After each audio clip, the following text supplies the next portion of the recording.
favor? What? Comb your hair. You look so pretty when your hair is combed.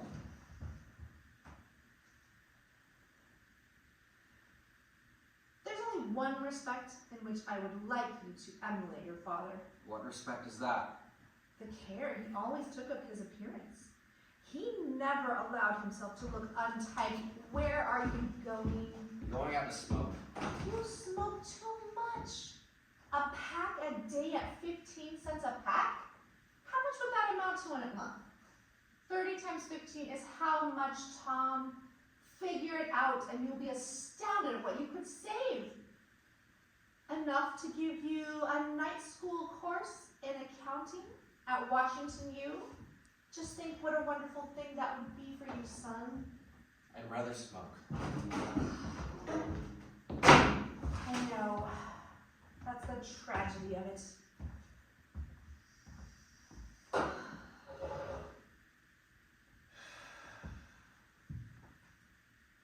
Across the alley from us was the Paradise Dance Hall.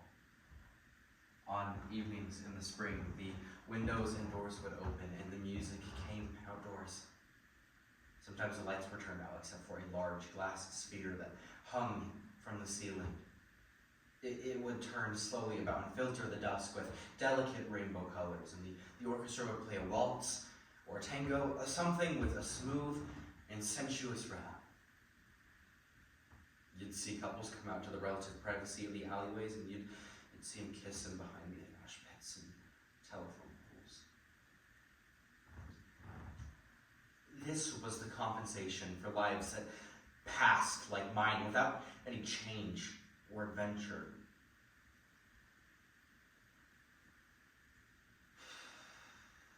The change and adventure were immense here. They were waiting around the corner of these kids, suspended in the mist over Burton and caught in the folds of Chamberlain's umbrella. In Spain, there was a Guernica. But here, there was only hot swing music, dance halls, bars, liquor, movies, and sex that hung in the gloom like a chandelier, and flooded the world with brief, deceptive rainbows. All the world was waiting for apartments.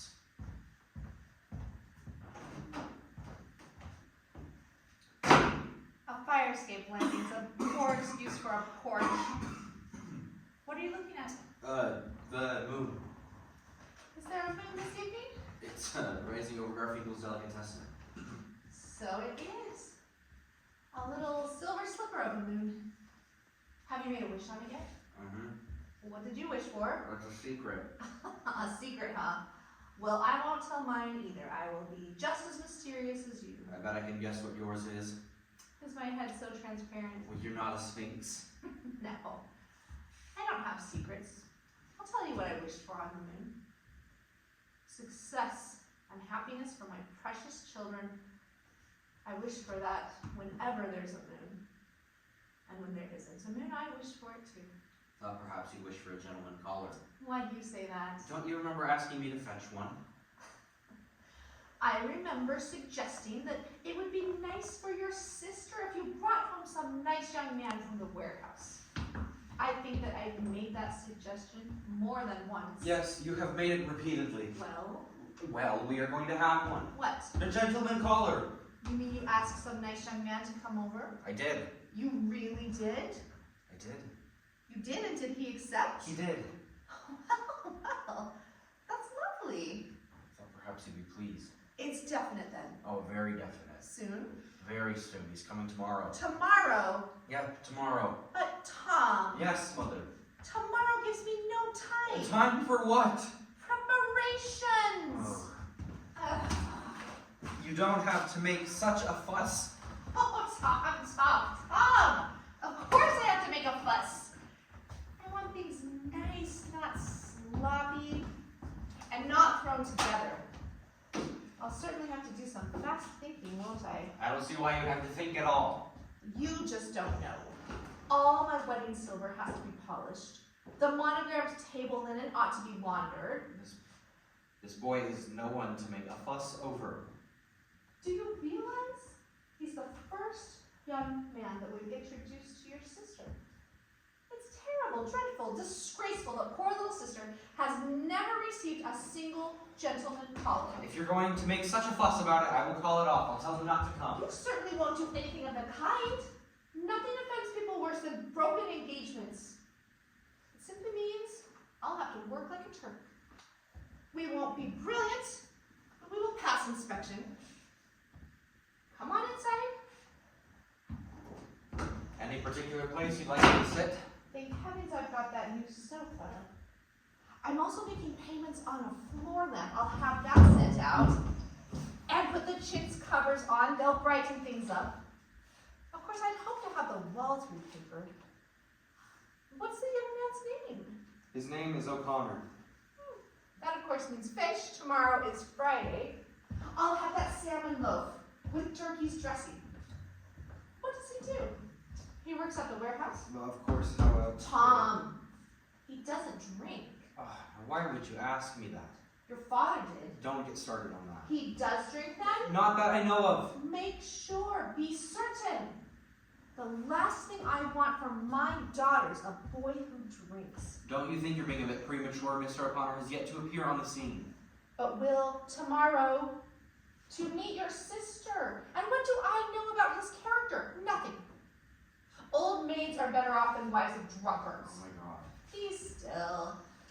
Lots of fellows meet girls whom they do not marry. You are the only young man that I know of who ignores the fact that the future becomes the present the past, and the past turns into everlasting regret if you don't plan for it. I will think that over and I will see what I can make of it. Don't be supercilious with your mother. Tell me some more about this. What do you call him? His name is James D. O'Connor. The D stands for Delaney. Irish on both sides. Gracious. And doesn't drink. Shall I call him up and ask him right this very moment? The only way to find out about those things is to make discreet inquiries at the proper moment. When I was a girl in Blue Mountain, and it was suspected that a young man drank, the girl whose attentions he had been receiving, if any girl was, would sometimes speak to the minister of his church, or rather her father would if her father was living, and sort of feel him out on the young man's character. That is the way such things are discreetly handled, to keep a young woman from making a tragic mistake. Then how did you happen to make a tragic mistake? That innocent look of your father's had everyone fooled. He smiled. The world was enchanted. No girl can do worse than put herself at the mercy of a handsome appearance. I hope that Mr. O'Connor is not too good looking. No, not too good looking. He's got freckles and hasn't too much of a nose. He's not right down homely, though. No, not right down homely, just medium homely, I'd say. Character's what to look for in a man. I've always said that, Mother. You've never said anything of the kind.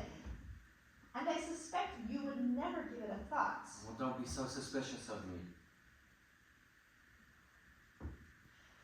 At least I hope he's the type that's up and coming. He seems like he really goes in for self-improvement. Then he has visions of being advanced in the world.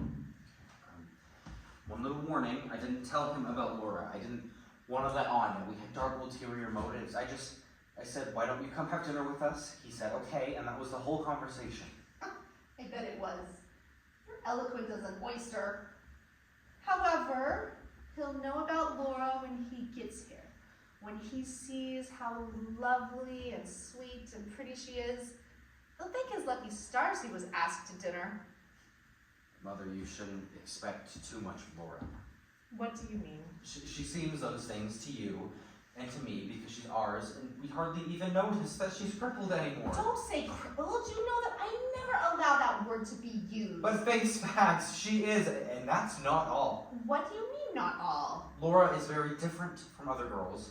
I think the difference is all to her advantage. Not quite all. In the lives of others, strangers. She is terribly shy and lives in a world of her own, and those things make her seem a little peculiar to people outside this house. Don't say peculiar. Oh, but face facts, she is. In what way is she peculiar, may I ask? She lives in a world of tiny glass ornaments. She plays old phonograph records, and that's about all.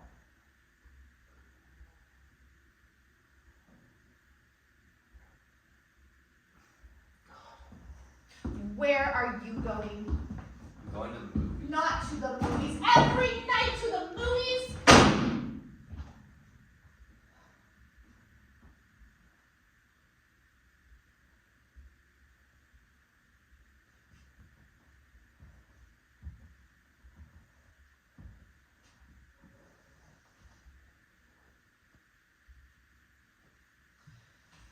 I don't believe you always go to the movies.